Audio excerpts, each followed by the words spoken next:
क्या आप भी जेईई एडवांस की प्रिपरेशन के लिए क्वेश्चंस की प्रैक्टिस कर रहे हो? क्या आपको पता है कि यार क्वेश्चंस कैसे लगाए जाते हैं? यदि आपको कोई डिफ़िकल्ट क्वेश्चन मिल जाता है तो उसको आपको कैसे अप्रोच करना होता है, ये चीज़ आपको पता है? नहीं पता है तो ये वीडियो आप ही के लिए बनी है। सो बिना देरी करे वीडियो को स्टार्ट करते हैं।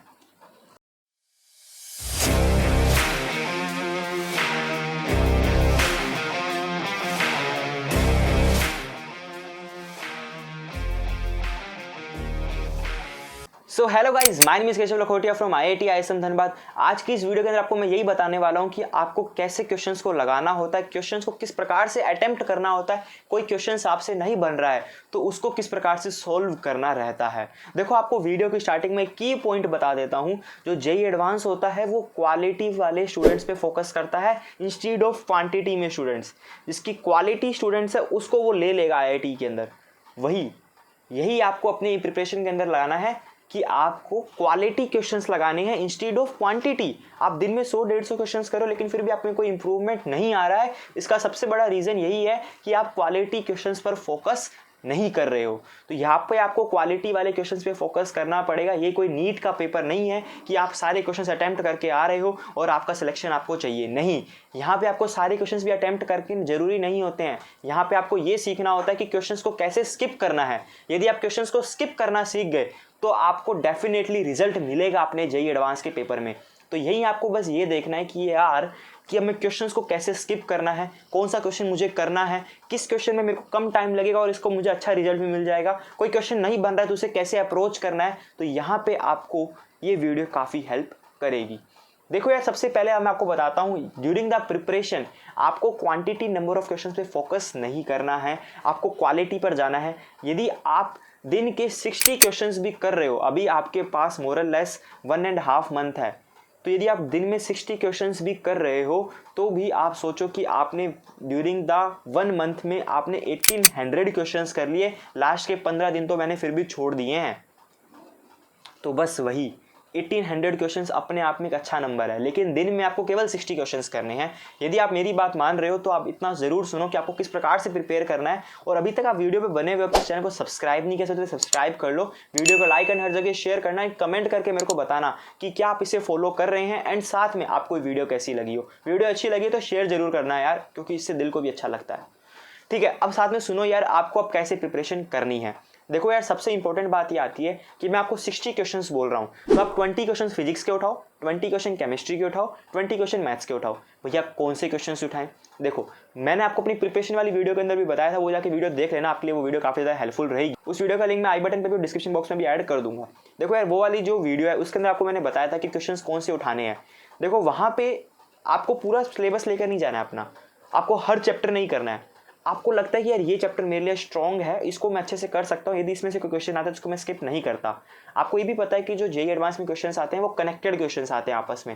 तो यदि आप कनेक्टेड क्वेश्चंस देख रहे हो तो मतलब कनेक्टेड चैप्टर्स है, तो आपको कम से कम वो कनेक्टेड चैप्टर्स तो करने हैं। भैया केमिस्ट्री के अंदर तो हम पता नहीं कर पाते कौन सा कनेक्टेड चैप्टर है, क्योंकि यार केमिस्ट्री में, ऑर्गेनिक केमिस्ट्री के अंदर सब रिएक्शंस को मिक्स कर देता है। लेकिन फिजिक्स एंड मैथ में तो आप कर सकते हो ना। जैसे फिजिक्स में मैकेनिक्स का पार्ट अलग, इलेक्ट्रो का पार्ट अलग, थर्मो का पार्ट अलग, तो वहाँ पे आप डिफरेंशिएट कर सकते हो। मैथ्स के अंदर भी कर सकते हो, कैलकुलस का पार्ट अलग, बायनोमियल अलग, सीक्वेंस सीरीज अलग, ये सब चीज़ें अलग अलग है।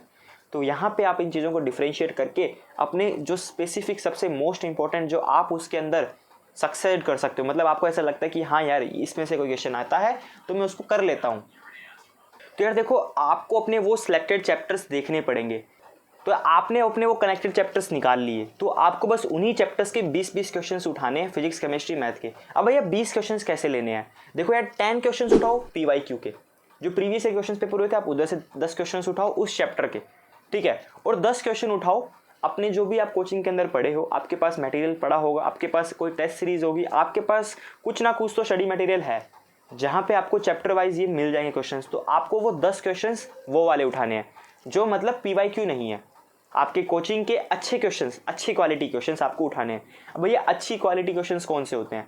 यार देखो, ये चीज़ें आपको पता करनी पड़ेगी। यदि आप जेईई मेन वाले क्वेश्चंस लगा रहे हो और सोच रहे हो कि मैं जेईई एडवांस क्रैक कर दूंगा, तो नहीं कर पाओगे। आपको जेईई एडवांस वाले क्वेश्चंस की प्रैक्टिस करनी पड़ेगी।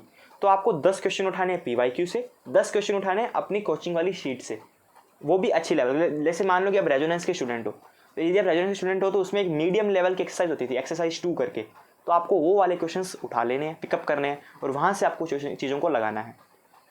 तो 10 क्वेश्चन आपने PYQ उठाए, 10 क्वेश्चन आपने अपनी कोचिंग के उठाए। Similarly physics, chemistry and maths के अंदर तो आपने इस प्रकार से 30 क्वेश्चन PYQ लगाए, 30 क्वेश्चन आपने नए क्वेश्चन लगाए, तो आपने 60 क्वेश्चन किया। अब ऐसा नहीं है कि आपको टाइम में करना है, स्टार्टिंग के 15 दिनों के अंदर आपको बस इतना देखना है कि इन 60 क्वेश्चंस को मेरे को इतनी अच्छी क्वालिटी में करना है कि यार यदि इन चैप्टर से क्वेश्चंस बन रहे हैं कोई भी नए तो मैं उनको कर दूं, क्योंकि यहाँ पे आपको अपने दिमाग की एक्सरसाइज करनी है, अपने दिमाग को उस प्रकार से इंप्रूव करना है कि यार मैं कोई नई चीज़ सोच सकूँ, कि मैं कोई क्वेश्चन आ रहा है तो उसे कर सकूँ। ठीक है, तो आपको स्टार्टिंग 15 दिनों में इन 60 क्वेश्चन को पर डे करने में यदि आपको 6 घंटे लग रहे हैं तो आप लगाना उस पर। अब बार भैया बोल रहे हो कि यार कभी कभी ऐसा भी होता है कि हमने चैप्टर नोट्स अच्छे से पढ़े हैं लेकिन हम फिर भी इन क्वेश्चंस को कर नहीं पा रहे हैं। देखो यहाँ पे भी आप एक गलती करते हो कि आप पहले पूरे नोट्स पढ़ लेते हो फिर आप चैप्टर्स पे जाते हो। मैं हमेशा आपको बोलता हूँ कि एक क्विक रिवीजन लो नोट्स का, ऊपर से नोट्स देखो क्या चीज़ है, उसके बाद आप डायरेक्ट क्वेश्चंस पे जाओ। फिर क्वेश्चंस नहीं बन रहे हैं तो उस क्वेश्चन के थ्रू आप नोट्स पे जाओ। उससे क्या फ़ायदा होता है कि जब आप ड्यूरिंग द नोट्स आप पढ़ रहे हो, आपको पता नहीं होता कि कौन सी चीज़ इंपॉर्टेंट है, कौन सी चीज़ ज़्यादा पूछी जाती है, तो आप क्या करते हो कि हर एक चीज़ पे अपना उतना ही टाइम देते हो, जो मेन इंपॉर्टेंट चीज़ होती है उसको आप शायद छोड़ भी देते हो। लेकिन जब आप क्वेश्चंस के थ्रू उस पर जाओगे तो आपको पता चलेगा कि यार ये करंट इलेक्ट्रिसिटी के अंदर गैल्वेनोमीटर ज़्यादा क्वेश्चंस पूछे जा रहे हैं, तो आप गैल्वेनोमीटर को अच्छे से प्रिपेयर करोगे from the notes, from the book आप, मुझे लगता है कोई बच्चे SC वर्मा करते हैं, कोई DC पांडे करते हैं, जो भी बुक करते हैं, कोई बुक नहीं करते हो, कोई कोचिंग मटेरियल है आपके पास, तो आप उसमें अच्छे से उसको पढ़िए ताकि यार अब इसमें से क्वेश्चंस आए तो उसको स्किप ना करें। और देखिए कि यार गैल्वेनोमीटर से और कैसे कैसे वेरिएशन बन सकते हैं क्वेश्चंस के अंदर, क्योंकि JEE एडवांस हमेशा वेरिएशन पूछता है, सेम क्वालिटी क्वेश्चंस नहीं पूछता है, सेम टाइप के क्वेश्चंस नहीं पूछता है, वो वेरिएशन लाता है क्वेश्चंस के अंदर। तो आप ये देखिए कि वेरिएशन कैसे कैसे इसमें बन सकते हैं, देन आपको उसके अंदर काफ़ी ज़्यादा वो हेल्प मिलेगी। तो इस प्रकार से आपको अप्रोच करना होता है क्वेश्चंस के थ्रू नोट्स पर, ताकि आपकी प्रिपरेशन के अंदर भी इंप्रूवमेंट नजर आए। जब आप 60 क्वेश्चंस वो करोगे, आपने जिस भी चैप्टर के उठाए हैं, तो आपके कोई क्वेश्चन नहीं बन रहा है तो आप उस क्वेश्चंस के थ्रू उस चैप्टर के इस टॉपिक पर जाओगे, उसको अच्छे से पढ़ोगे, तो आपको खुद को पता चलेगा कि यार इस चैप्टर के इस टॉपिक से ज़्यादा क्वेश्चंस पूछे जाते हैं और मेरे को बस इसी टॉपिक पर अच्छे से फोकस करना पड़ेगा क्योंकि इसमें से ज़्यादा क्वेश्चंस पूछ रहे हैं। तो बस आपको इस प्रकार से अप्रोच करना है कि आप उसके अंदर अपना अच्छा इंप्रूवमेंट नज़र लेकर आओ, ताकि आपको दिखे कि हाँ यार इस प्रकार से प्रिपरेशन करोगे तो आपको भी इसमें इंप्रूवमेंट दिखेगा। स्टार्टिंग के 15 दिनों में आपने पर डे 60 क्वेश्चंस भी किए हैं, तो आपने 15 दिनों के अंदर 900 क्वेश्चंस कर लिए, जो अपने आप में एक अच्छा नंबर है। और 900 क्वेश्चंस आपने ऐसे नहीं किए कि कोई भी क्वालिटी के, आपने गुड क्वालिटी के क्वेश्चंस किए हैं, तो आपको उसमें देख लेना रिजल्ट दिखेगा। 15वें दिन ही आपको रिजल्ट दिख जाएगा। आपने 15 दिन आपको अच्छे से प्रिपरेशन करना है। उसके बाद आप ट्राई करना कि आप एक मॉक पेपर लगाओ, मॉक पेपर नॉट PYQ, आपको एक मॉक पेपर लगाना है जिससे आपको ये दिखे कि क्या मुझे इसमें कोई नया क्वेश्चंस बन रहा है, आ रहा है, तो क्या मैं उसे कर पा रहा हूँ। अब देखो यार मॉक पेपर के अंदर भी आपको दिखेगा कि यार भैया क्वेश्चन कौन सा करना है, क्वेश्चन कौन सा स्किप करना है। तो देखो ड्यूरिंग द 15 डेज के अंदर आपने जो जो चैप्टर्स अच्छे से करे हैं, आपको उस मॉक पेपर के अंदर सबसे पहले उन्हीं चैप्टर्स के क्वेश्चंस को अच्छे से करना है, उन्हीं चैप्टर्स के क्वेश्चंस को अच्छे से करना है।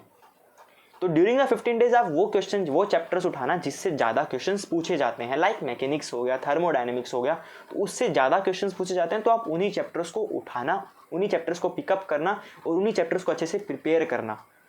ठीक है, मानता हूँ कि आपके काफ़ी चैप्टर्स उसमें ऐसे होंगे जिसका आपने बिल्कुल भी नहीं पढ़ा होगा, लेकिन आपको यदि कनेक्टेड क्वेश्चंस आते हैं, आपको पता चल रहा है कि यार इलेक्ट्रोस्टैटिक में जब क्वेश्चंस लगा रहे हो उसमें ग्रेविटेशन मिक्स हो रहा है, तो आपको ग्रेविटेशन पढ़ना पड़ेगा। क्योंकि यदि पेपर में आप इलेक्ट्रोस्टैटिक तो अच्छे से पढ़ के गए हो, लेकिन क्वेश्चन आया जिसमें ग्रेविटेशन मिक्स हो रहा है, आप ग्रेविटेशन नहीं पढ़ के गए हो, तो कहीं ना कहीं आप बीच में जाके फंस जाओगे उस क्वेश्चन के अंदर, तो कोई फायदा नहीं रह जाएगा ना। तो आपको वो चैप्टर को पढ़ना पड़ेगा ही पड़ेगा। तो इस प्रकार से आपको प्रिपेयर करना है। ठीक है, जब मॉक पेपर लगा रहे हो तो जो आपने इन 15 दिनों में चैप्टर्स अच्छे से किए हैं, आपको सबसे पहले वो क्वेश्चंस लगाने हैं। उसके बाद आपको ये देखना है कि कोई क्वेश्चन मेरे से बन पा रहा है दूसरा, यदि बन रहा है तो वेल एंड गुड, नहीं बन रहा है तो वहीं पेपर को आप स्किप भी कर सकते हो। क्योंकि यार यहाँ पे ये इंपॉर्टेंट रहता है कि आपको मोर क्वालिटी में क्वेश्चंस करके आने होते हैं। क्वांटिटी देखोगे तो नेगेटिव भी ज़्यादा चले जाओगे, क्वांटिटी पे ज़्यादा फोकस मत करो। यदि आप एक एवरेज स्टूडेंट हो तो आप क्वालिटी पे फोकस करो। आपको ये कोशिश करनी है कि मैं अच्छे से अच्छे क्वालिटी के, आपको ये फोकस करना है कि मैं अपने जो चैप्टर्स मैंने कवर किया है उसमें से कोई क्वेश्चन आ रहे हैं तो उसको मैं करके आ जाऊँ, उसमें अपना मैं टाइम दे दूँ। ठीक है, फिर भी कोई ऐसा क्वेश्चन आता है कि जो इसको मैं कर सकता हूँ तो करना, वेल एंड गुड, अच्छी बात है, आप उसमें अच्छा प्रिपेयर कर सकते हो। तो मुझे लगता है यार आप लोगों के लिए जो मैंने आपको बताया कि क्वेश्चन कैसे करना है, कितने क्वेश्चन कहाँ से करने हैं, किस प्रकार से आपको अपना प्लान करना है, क्वेश्चन को डेली वाइज किस प्रकार से क्वेश्चन करने हैं, तो मुझे लगता है आप लोगों के लिए काफी ज्यादा हेल्पफुल रही होगी ये video. Hope so you like this video. अभी तक आपने चैनल को सब्सक्राइब नहीं किया है, सबसे पहले सब्सक्राइब कर लो, बेल आइकन पे ऑल पे क्लिक जरूर करना, वीडियो को लाइक शेयर कर देना एंड कमेंट जरूर करना कि यार जो मैं आपको टिप्स दे रहा हूँ क्या आपको समझ में आ रही है, क्या आप उसे फॉलो कर रहे हैं और क्या आपके लिए वो हेल्पफुल है क्या। फिर भी कोई डाउट होता है तो मुझे कमेंट आउट कर देना। इसी साथ गाइस मिलते हैं नेक्स्ट वीडियो के अंदर। Thank you, bye bye.